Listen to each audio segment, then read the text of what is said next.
Hello friends, how are you all? Hope your study is doing well. Please like my videos and subscribe my channel. It will be motivate me to make further videos. Today we will revise the chapter ICDS, Income Computation and Disclosure Standard. अब हम देखेंगे ICDS। ICDS कौन से section में define है? Section 145 under section 2 में defined है ये। ठीक है, अब आप सबसे पहले ये देखिए ICDS की एप्लीकेबिलिटी क्या है। ठीक है, ICDS की एप्लीकेबिलिटी क्या है कि जो कोई एसएससी है, एनी एसएससी जिसे इनकम हो रही है, इनकम उसे कहाँ से हो रही है? या तो IFOS से हो रही है या फिर PGBP से हो रही है। बिजनेस या प्रोफेशन से इनकम हो रही है या फिर इनकम फ्रॉम अदर सोर्सेज से उसे इनकम हो रही है। उस केस में इसे 2 कैटेगरीज में डिवाइड किया जाएगा। एक होगी मर्केंटाइल अकाउंटिंग, एक होगी कैश अकाउंटिंग। यदि आप कैश अकाउंटिंग कर रहे हैं तो आपको ICDS फॉलो करने की ज़रूरत नहीं है, ये एप्लीकेबल नहीं रहेगा, उसको फॉलो करने की ज़रूरत नहीं है। लेकिन यदि आप मर्केंटाइल अकाउंटिंग फॉलो कर रहे हैं तो मर्केंटाइल अकाउंटिंग के केस में क्या रहेगा कि यदि इंडिविजुअल है या फिर HUF है उस केस में, और यदि इंडिविजुअल HUF नहीं है, अदर यानी कि AOP, BOI, पार्टनरशिप फर्म या कुछ अलग कोई चीज़ है, तो उस केस में, अदर्स के केस में तो आपको 100% ICDS फॉलो करना ही है। उन कंपनीज को या उनको तो ये 100% फॉलो करना है।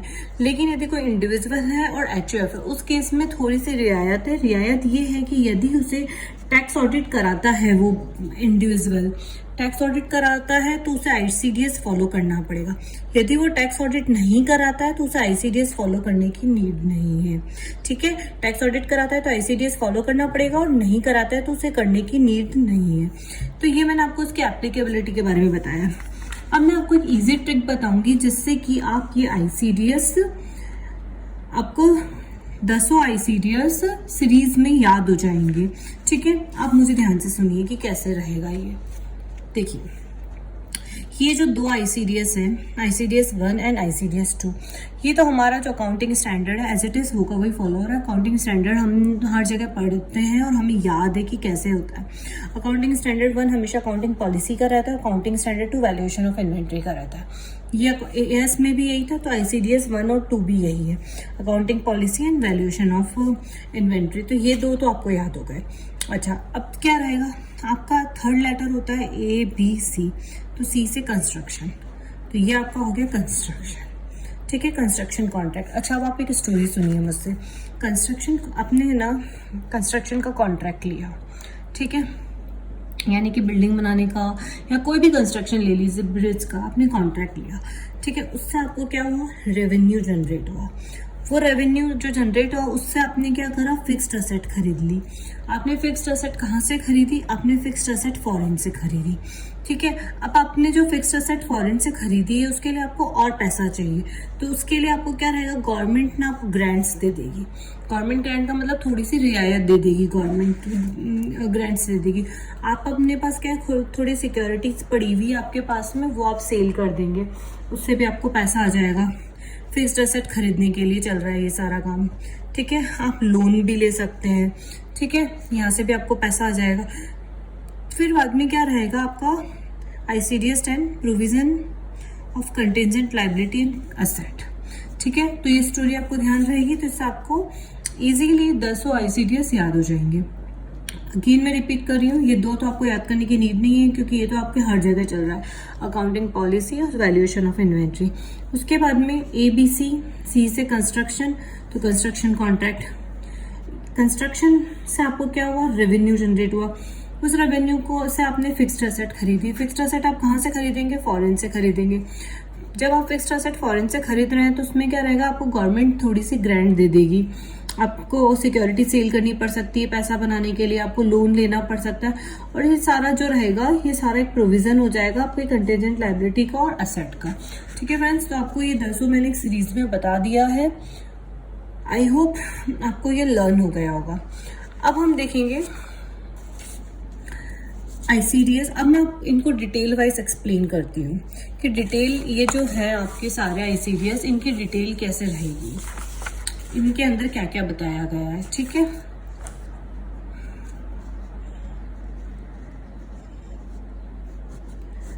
ICDS, ठीक है। अब है ICDS 1। ICDS 1 हमारा किसका था? ICDS 1 हमारा अकाउंटिंग पॉलिसी का था। तो ये हमारा किसका था? अकाउंटिंग पॉलिसी का था, ठीक है। अकाउंटिंग पॉलिसी के अंदर क्या था? प्रूडेंस नहीं होता है। सेकंड, मैटेरियलिटी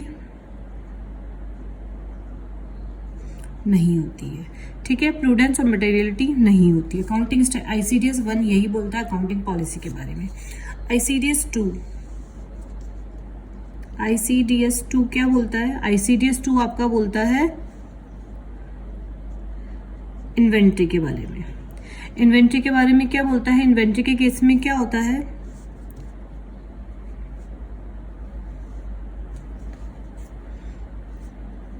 कॉस्ट या NRV, दोनों में से जो भी लोअर हो। कॉस्ट या NRV दोनों में से जो भी लोअर हो।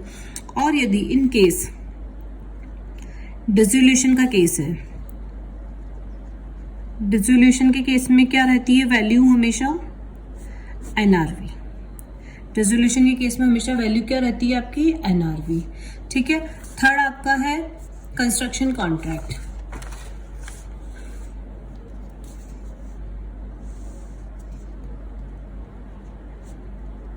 कंस्ट्रक्शन कॉन्ट्रैक्ट के केस में क्या रहता है?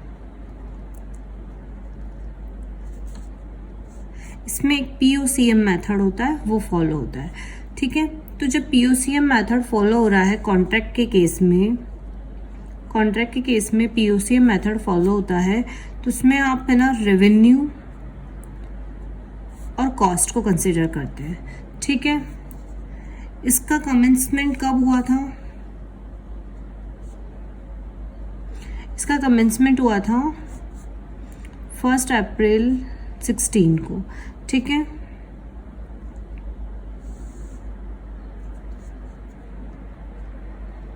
रेवेन्यू क्या रहता है? जो रिटेंशन मनी होती है वही आपका रेवेन्यू होता है। जैसे कि आपने कंस्ट्रक्शन कॉन्ट्रैक्ट किया, ठीक है, आपका व्हाट वी कैन से कि मतलब 100% वर्क कंप्लीट हो गया, लेकिन आपने 20% अभी तक रिटेंशन करके रखा है, अभी तक नहीं किया उसका पेमेंट। तो वो जो 20% आपने रिटेंशन मनी जो रहेगी ना, उसको आप रेवेन्यू में कंसिडर करेंगे, ठीक है। और जो कॉस्ट होती है उसको हम आइडेंटिकल इनकम नहीं मानेंगे, ठीक है। तो ये आपको कंस्ट्रक्शन में ये पॉइंट्स ध्यान रखने हैं। फिर है आपका ICDS 4 रेवेन्यू, यहाँ पे करती हूँ मैं। ICDS 4 ये है आपका रेवेन्यू का, ठीक है। इसमें क्या रहेगा आपका? गुड्स और सर्विस। गुड्स के केस में क्या रहता है? रीजनेबली सर्टेन, इसको कलेक्ट किया जाता है, ठीक है। सर्विसेज के केस में कैसा रेवेन्यू जनरेट होता है? देखो, अगर जैसे गुड्स के केस में रेवेन्यू कैसा जनरेट होता है आपका, जो भी आपका रीजनेबली सर्टेन है, ठीक है ना, वो चीज़ आपकी कलेक्शन किया जाता है, उस चीज़ को कलेक्ट किया जाता है रेवेन्यू के रूप में। और सर्विसेज के केस में क्या रहता है? सर्विसेज के केस में आपका ना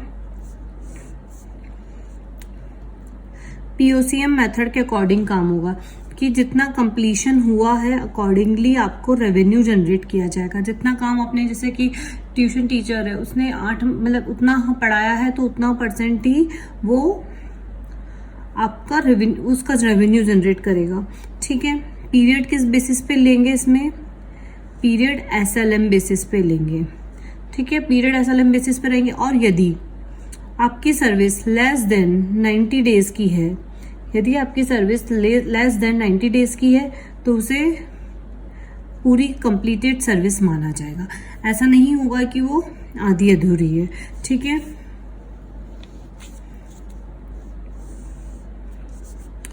ICDS 5, ICDS 5 किसके बारे में बताता है? टेंजिबल असेट के बारे में बताता है, टेंजिबल असेट के बारे में बताता है। ठीक है, अब उसके केस में क्या रहता है आप देखिए, इसका जो इंटेंशन है, सबसे पहले हम इसका इंटेंशन देखेंगे। इसका जो इंटेंशन रहेगा वो क्या रहेगा?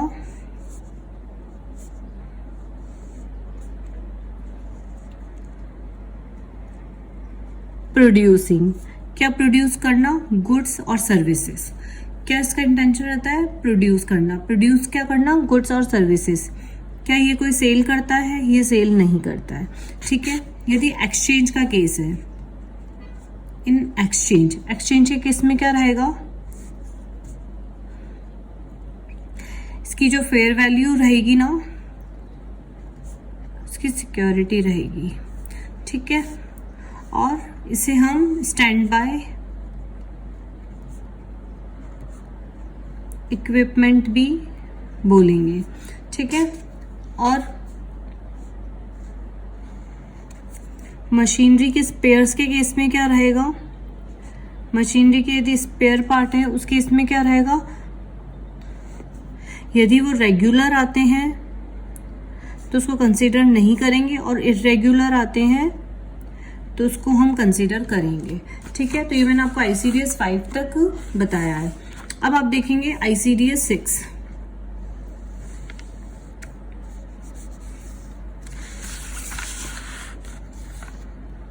ICDS 6, ICDS 6 क्या बताता है? एक्सचेंज रेट के बारे में बताता है, एक्सचेंज रेट के बारे में बताता है ना ICDS 6। अब देखिए, इसमें इसकी सबसे पहले हम एप्लीकेबिलिटी देखेंगे कि इसकी एप्लीकेबिलिटी का क्या सीन है।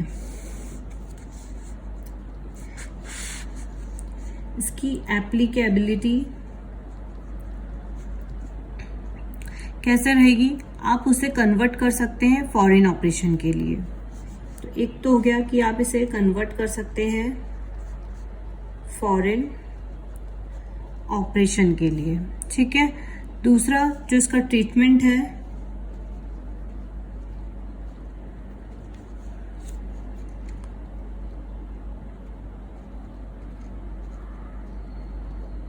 उसकी जो ट्रांजैक्शन होती है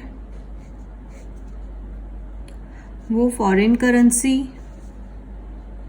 और फॉरवर्ड कॉन्ट्रैक्ट के रूप में होती है। ठीक है, इसका जो ट्रीटमेंट होता है, उसकी ट्रीटमेंट कैसा होता है इसकी जो ट्रांजैक्शन होती है वो फॉरेन करेंसी के रूप में या फिर फॉरवर्ड कॉन्ट्रैक्ट के रूप में होती है। ठीक है, ये तो मैंने आपको उसकी एप्लीकेबिलिटी के बारे में बता दिया। अब इसमें क्या रहता है? इसमें मॉनेटरी और नॉन मॉनेटरी ट्रांजेक्शन्स होती है। वो कैसे होती है? नॉन मॉनेटरी के केस, मॉनेटरी के केस में क्या होता है?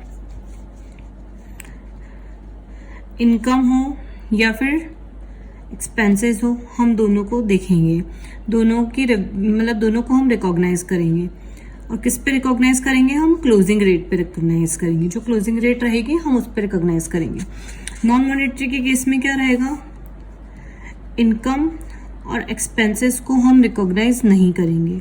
ठीक है, इसकी जो डेट होगी, यहाँ पे तो क्लोजिंग रेट वाली डेट होती है, इसकी जो डेट रहेगी वो ट्रांजैक्शन डेट वाली रेट रहेगी। जिस दिन ट्रांजैक्शन हुई है, ट्रांजैक्शन वाली डेट रहेगी, उस वाली डेट को हम इसमें मानेंगे। और ठीक है, और इसमें थर्ड क्या रहेगा? जो इन्वेंट्री है वो NRV पे ली जाएगी। ठीक है, तो ये मैंने आपको इसका ICDS 6 बताया। अब है ICDS 7। ICDS 7 क्या बताता है? गवर्नमेंट ग्रांट के बारे में बताता है।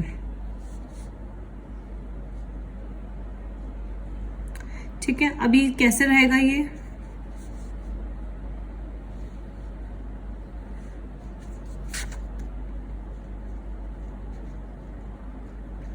रिकॉग्नाइज कैसे करेंगे इसको?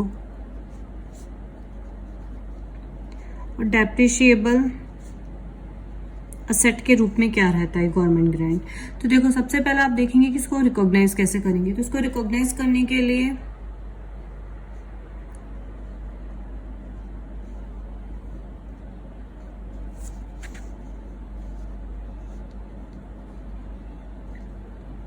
अश्योरेंस होना चाहिए उस चीज़ का, और या फिर आपके पास उसके एक्चुअल में रिसिप्ट होनी चाहिए। ठीक है, तो उसका अश्योरेंस होना चाहिए, उसके एक्चुअल में रिसिप्ट होनी चाहिए। अच्छा, अगर उसका अश्योरेंस के केस आ रहा है तो अश्योरेंस के केस में क्या रहेगा, आपकी कंडीशन फुलफिल होनी चाहिए और आपकी रिसिप्ट आ जानी चाहिए। ठीक है, और एनुअल एक्चुअल रिसिप्ट का तो मैंने आपको बताई थी कि एक्चुअल रिसिप्ट होना चाहिए। डेप्रिशिएबल असेट के केस में क्या होगा, यदि ये डेप्रिशिएबल असेट, ठीक है, डायरेक्टली नहीं है, नॉट डायरेक्टली, तो उस केस में आप इसको प्रो राटा बेसिस पे रिकॉग्नाइज करेंगे। ठीक है, और यदि ये रिलेटेड है, मतलब कि डायरेक्टली है, रिलेटेड है, तो आप उसमें क्या करेंगे, रिड्यूस करेंगे कॉस्ट या फिर रिटर्न डाउन वैल्यू से उसको रिड्यूस करेंगे। ठीक है, अब ICDS 7 के बाद में आप देखेंगे ICDS 8। ICDS 8 किसके बारे में बताता है, ICDS 8 बताता है सिक्योरिटी के बारे में। ठीक है, अब सिक्योरिटी के बारे में ये क्या बोलता है, देखिए आप, सबसे पहले सिंपली आप ये देख लीजिए कि यदि ये बैंक से रिलेटेड है तो RBI के गाइडलाइंस के अकॉर्डिंग काम चलेगा। बैंक से रिलेटेड है सिक्योरिटीज तो RBI की गाइडलाइंस के अकॉर्डिंग काम चलेगा। ठीक है, और यदि ये सिक्योरिटी स्टॉक इन ट्रेड के रूप में पड़ी हुई है तो फिर उसके इसमें आपको क्या करना पड़ेगा, या तो आपको कैटेगरी वाइज देखना पड़ेगा, कैटेगरी वाइज वैल्यू निकालनी पड़ेगी, या फिर आपको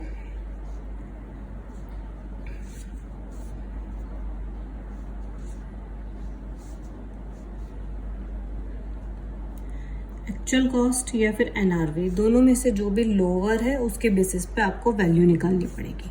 ठीक है, अब है आपका ICDS 9। ICDS 9 आपका किस बारे में बताता है, ICDS 9 आपका बोरोइंग्स के बारे में बताता है। अच्छा, अब बोरोइंग्स के बारे में ये कैसे बताता है, अब आप देखिए, इसको ध्यान से समझिए। देखिए क्या रहता है कि आपकी यदि जनरल बोरोइंग हो रही है, जनरल बोरोइंग होती है तो आप क्या देखेंगे, क्वालिफाइंग असेट को देखेंगे। जनरल बोरोइंग है तो क्वालिफाइंग असेट कौन सी होती है, जो 12 मंथ से जिस कम के लिए पड़ी हुई होती है उसे क्वालिफाइंग असेट बोलते हैं, तो आप उसको देखेंगे यदि आपके जनरल बोरोइंग है।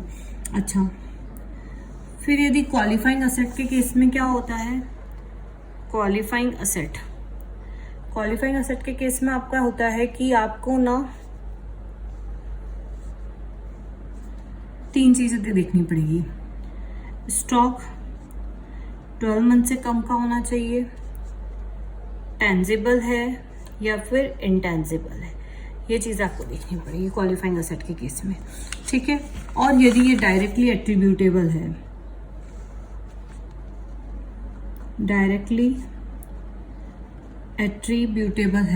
एट्रीब्यूटेबल के केस में क्या होगा, आपको कॉस्ट में इसको ऐड कर देना है यदि डायरेक्टली एट्रीब्यूटेबल है तो। ठीक है, तो ये मैंने आपको बहुत सिंपल वे में बोरोइंग्स बता दिए। और अब लास्ट एंड फाइनल आपका ICDS 10। ICDS 10 आपका क्या बताता है, ICDS 10 आपका कंटिजेंट बताता है, प्रोविजंस बताता है। ठीक है, तो देखिए आप सबसे पहले कंटिजेंट देखते हैं। कंटिजेंट के केस में क्या होता है, कंटिजेंट के केस में आपको देखना पड़ेगा कि आपकी जो लाइबिलिटी है या फिर आपकी असेट है, दोनों के केस में क्या क्या रहेगा। यदि आपकी लाइबिलिटी है तो आप उसको रिकॉग्नाइज नहीं करेंगे, लेकिन यदि आपकी असेट है तो उस केस में यदि वो एसेस हो रही है तो उसको रिकॉग्नाइज करेंगे, अदरवाइज उसको रिकॉग्नाइज नहीं करेंगे। ठीक है, यदि एसेस हो रही है तो रिकॉग्नाइज करेंगे, अदरवाइज उसको रिकॉग्नाइज नहीं करेंगे। तो ये मैंने आपको कॉन्टिजेंट का बताया। ठीक है, अब कॉन्टिजेंट के बाद में जैसे आप देख सकते हैं कि क्या होगा, प्रोविजन के केस में क्या रहेगा। प्रोविजन के केस में आप कैसे रिकॉग्नाइज करेंगे, तो प्रोविजन के केस में रिकॉग्नाइज करने के लिए आपको क्या करना पड़ेगा, सर्टेन आपको देखना पड़ेगा। ठीक है, आपको सर्टेन क्या देखना पड़ेगा कि आपका इसका जो रिकॉग्निशन है, रिकॉग्निशन जो है वो रिकॉग्निशन सर्टेन है या नहीं है। प्रोविजन के केस में आपको ये देखना पड़ेगा। ठीक है, रिकॉग्निशन आपको सर्टेन है या नहीं है ये देखना पड़ेगा। फिर आपको ये देखना होगा कि मतलब आपका जो अमाउंट है